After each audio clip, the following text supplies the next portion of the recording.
প্রিয় বন্ধুরা, আজকের এই ইব্রতনাক ঘটনা দেখে তোমাদের আত্মা কেঁপে উঠবে। কারণ একজন মিথ্যাবাদী নারী তার পুত্রবধূর সাথে যে নোংরা আচরণ করেছিল, তারপর দুনিয়াতে এবং তার কবরে আল্লাহর এমন আযাব নেমে এসেছিল যে তা শুনে তোমরা পাপ থেকে তওবা করতে বাধ্য হবে। বন্ধুরা, ভিডিও দেখার পাশাপাশি চ্যানেলটিও সাবস্ক্রাইব করতে ভুলো না। চলো জেনে নিই ইরানের একটি ছোট্ট শহর মাকেরের এক মেয়ের জবানিতে। আমার নাম সাজিয়া, আর আমার শাশুড়ির নাম ছিল শাকিলা।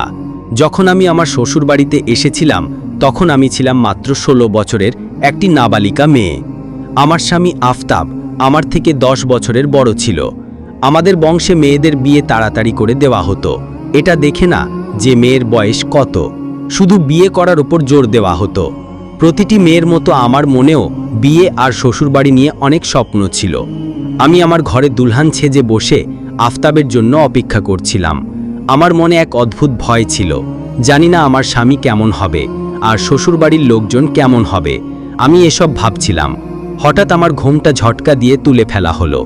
ঘাবড়ে গিয়ে যখন আমি চোখ তুলে তাকালাম তখন দেখি আমার শাশুড়ি শাকিলা বিবি আমার সামনে দাঁড়িয়ে, কপালে ভাঁজ, চোখে রাগ, আর মাথা থেকে পা পর্যন্ত আমাকে দেখে তিনি যে কথা বললেন তাতে আমার মুখ লাল হয়ে গেল।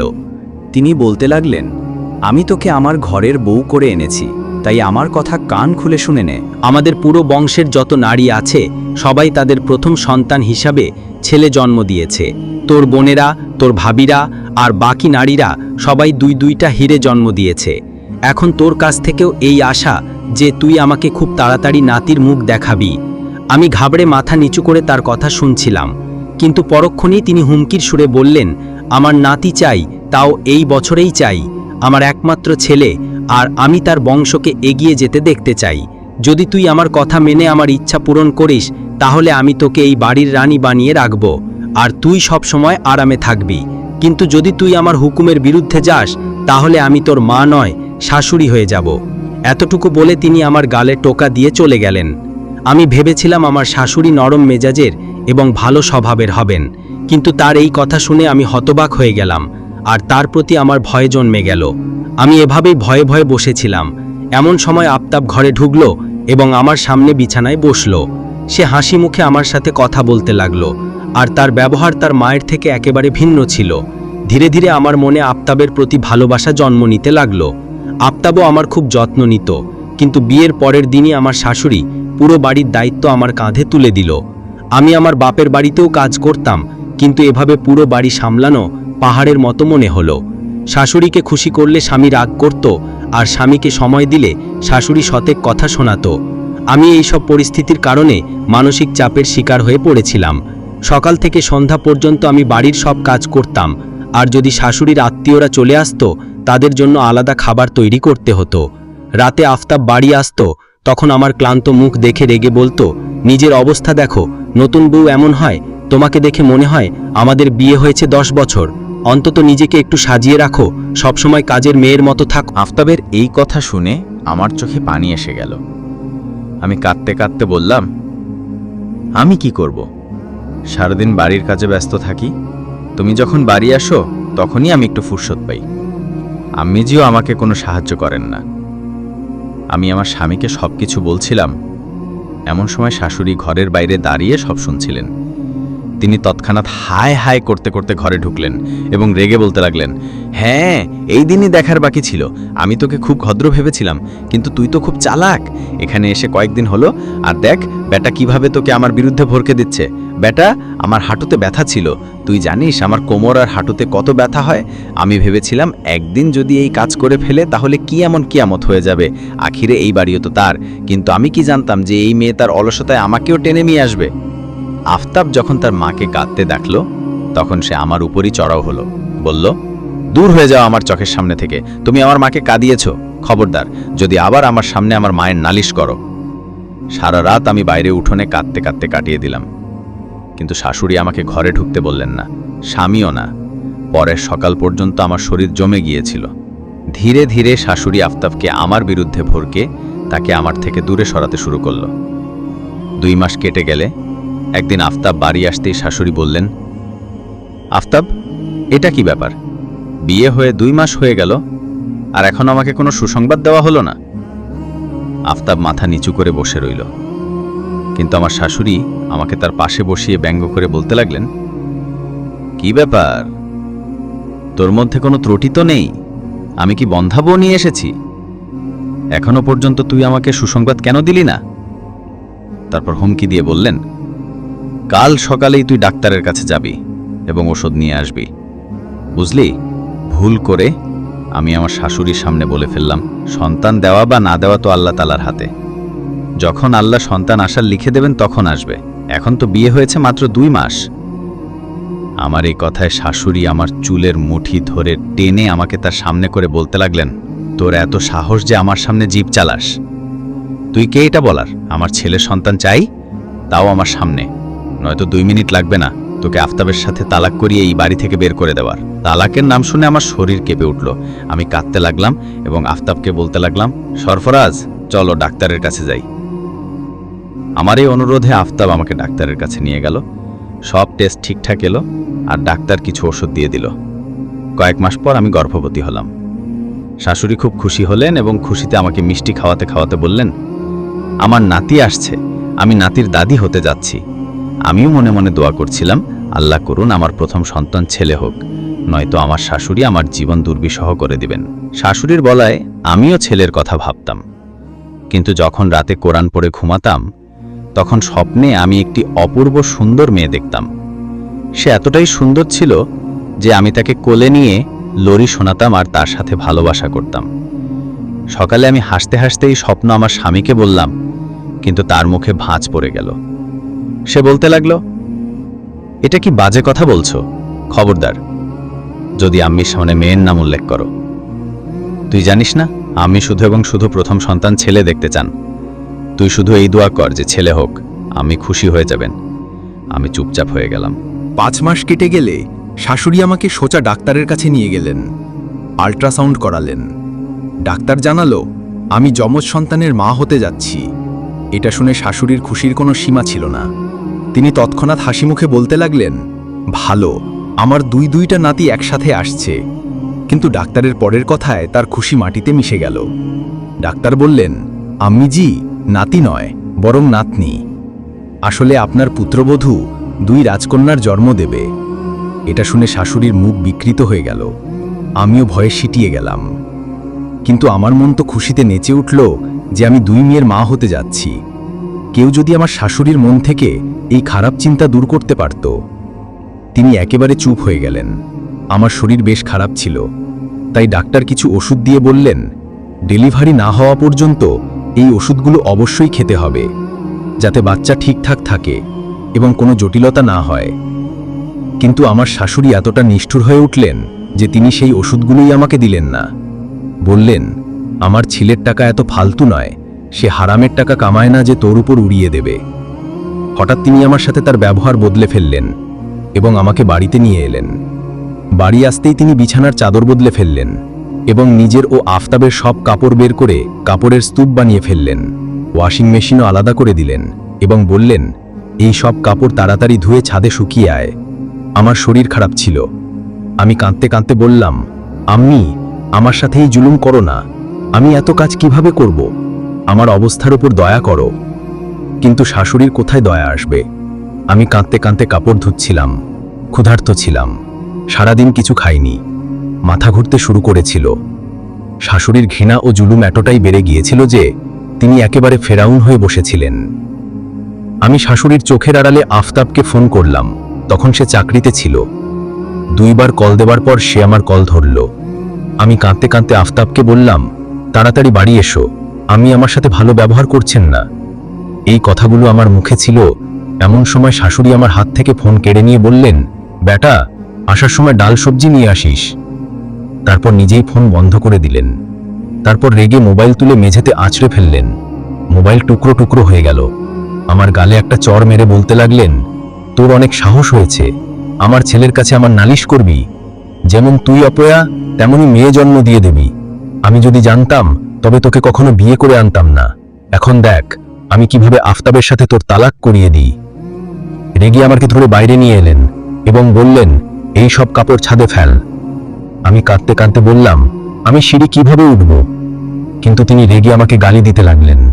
যেভাবেই হোক আমি কাপড় ঝুড়িতে ভরলাম এবং ধীরে ধীরে সিঁড়ি বেয়ে উঠতে লাগলাম। প্রতি 2 ধাপ উঠে আমি থেমে শ্বাস নিতাম আর কাঁদতাম। বারবার আমার মা বাবার কথা মনে পড়ছিল। কেন যে আমার বাবা মা শৈশবে মারা গেলেন। আমার 3 ভাই ছিল, কিন্তু তারাও তাদের স্ত্রী আর সন্তানদের নিয়ে এত ব্যস্ত ছিল যে মাঝে মাঝে ফোন করে আমার খোঁজ নিত, নয়তো তারা আমাকে প্রায় ভুলেই গিয়েছিল। আমার বোনেরাও তাদের নিজেদের সংসারে বড় কষ্টে জীবনযাপন করছিল। আমি যদি তাদের ফোন করতাম তাহলে তারা তাদের দুঃখের কথা বলে কাঁদতে শুরু করত। আমি কাঁপতে কাঁপতে ছাদে পৌঁছলাম। আমার চোখের সামনে অন্ধকার ছেয়ে যাচ্ছিল আর পেটে ব্যথা শুরু হয়েছিল। তবু আমি কাপড় ছাদে শুকোতে শুরু করলাম। কিছুক্ষণ পর আফতাব বাড়িতে ঢুকল। আমার শাশুড়ি তৎক্ষণাৎ মাথায় কাপড় বেঁধে উঠোনে চারপাইয়ে বসে গেলেন। আফতাব এসে আমার কথা জিজ্ঞাসা করল। তখন আমার শাশুড়ি মিথ্যে বলতে লাগলেন, জানি না এই অবস্থায় ছাদে কি করতে গেছে। আমি তো এই মেয়েকে বারণ করি ছাদে যাস না, কিন্তু যখন ছাদে যায় তখন পাশের বাড়ির পারদিনের ছেলেও সেখানে ঘোরাঘুরি করে। জানি না তাদের মধ্যে কি চোখাচোখি চলে। আমি ছাদে দাঁড়িয়ে কাপড় শোকাচ্ছিলাম। হঠাৎ আফতাব সেখানে এসে হাজির। আমার শ্বাস ফুলছিল আর ঘাবড়ে আমি আমার ওড়নাও ঠিক করতে পারছিলাম না। আফতাব দেখল পাশের বাড়ির ছেলেটাও ঠিক তখনই ছাদে ছিল এবং আমাকে দেখছিল। আমি সব কথার হুঁশ হারিয়ে ফেলেছিলাম।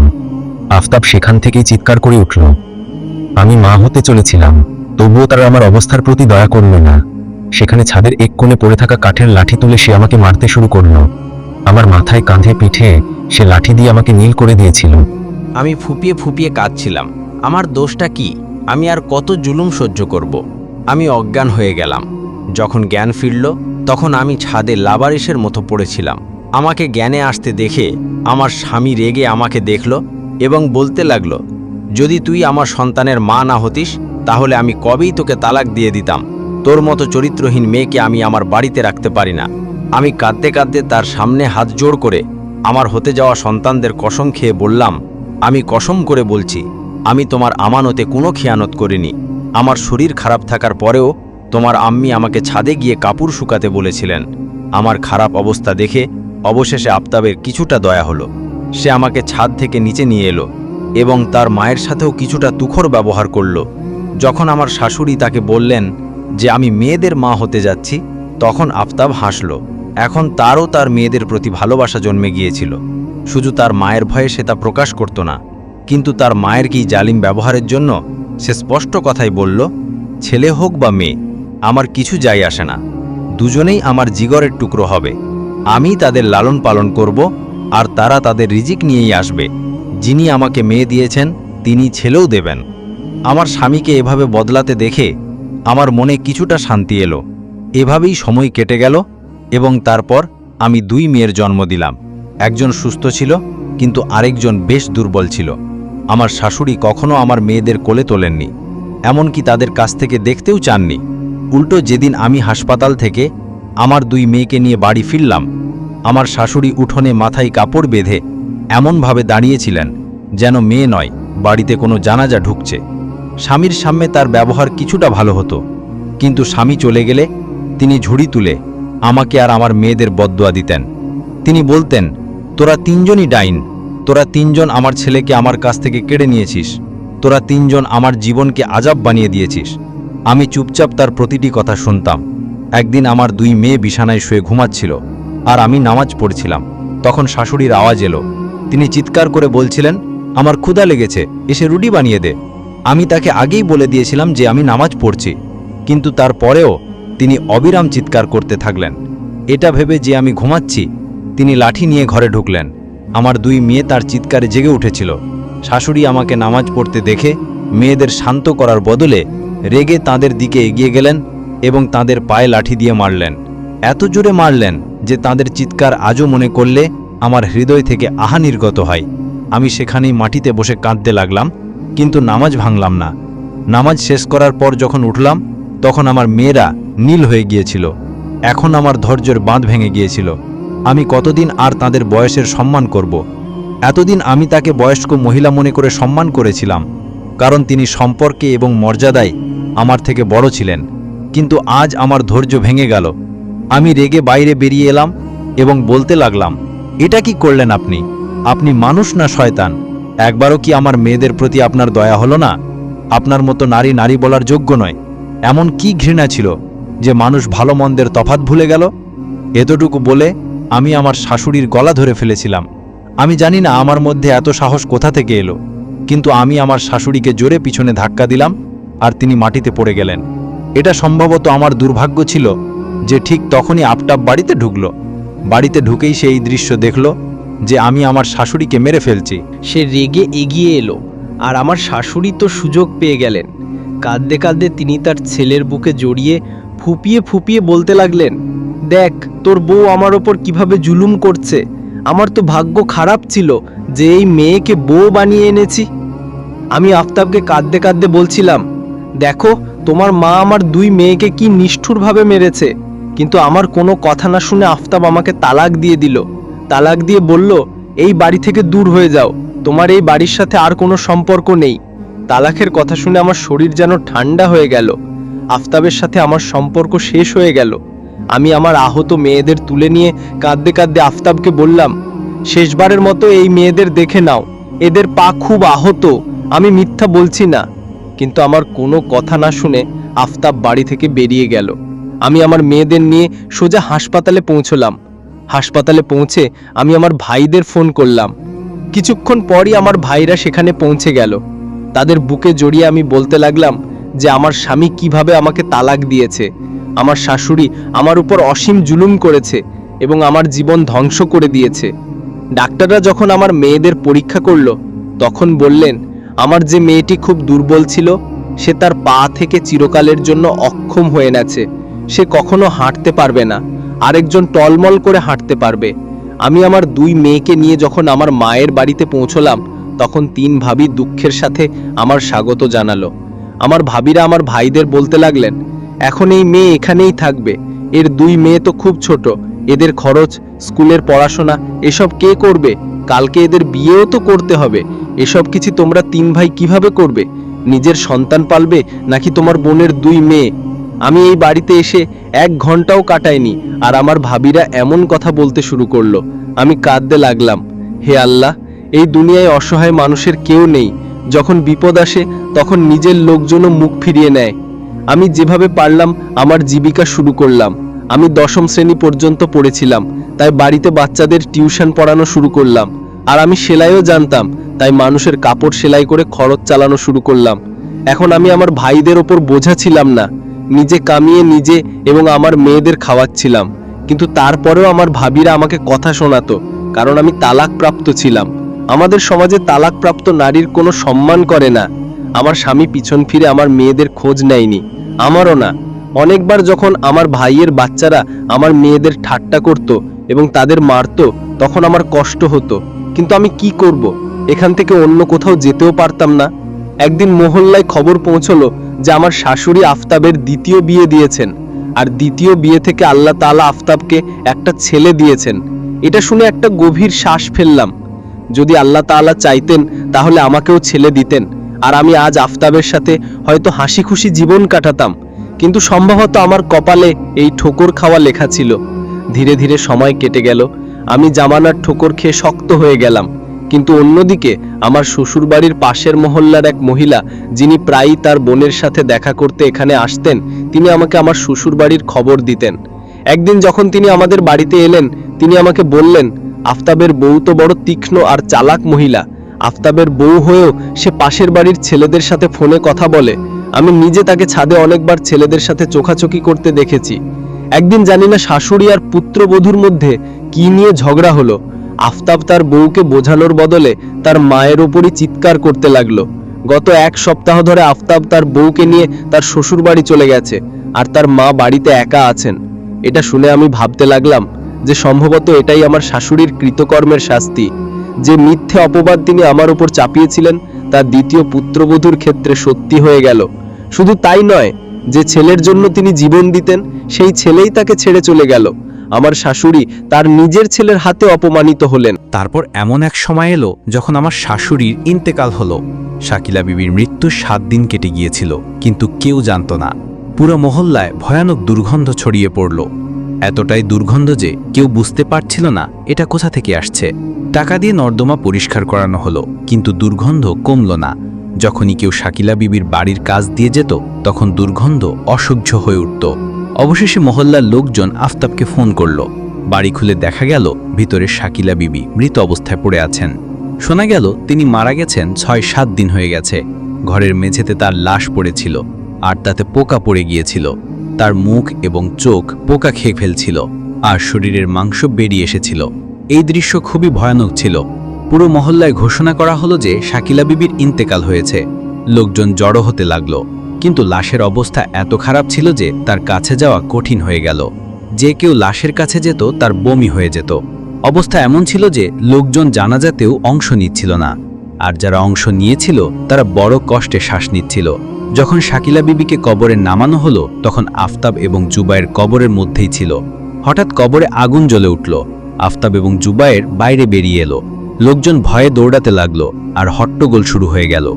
এর আগে কেউ এমন দৃশ্য দেখেনি। সবাই বলতে লাগলো, আল্লাহ তাআলার আযাব নেমে এসেছে। আফতাবও ঘাবড়ে গিয়েছিল।